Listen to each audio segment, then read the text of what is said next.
sad kog mani para na aming merienda o kito-kito na siya kay mani.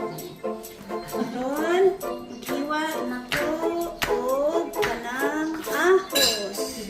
Nag-init sa kog mantika, ako sana siyang gipainit dahil ako next ako na ilunod ang atong mani. Next, halo-haloin natin.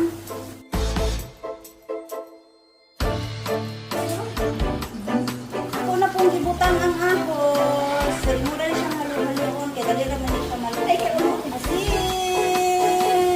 Ganyan lang siya. Lagay natin ang ating bawang. Okay, mix na siya. Para na yun daw po siya panawon. Ito na yung mani ko. Luto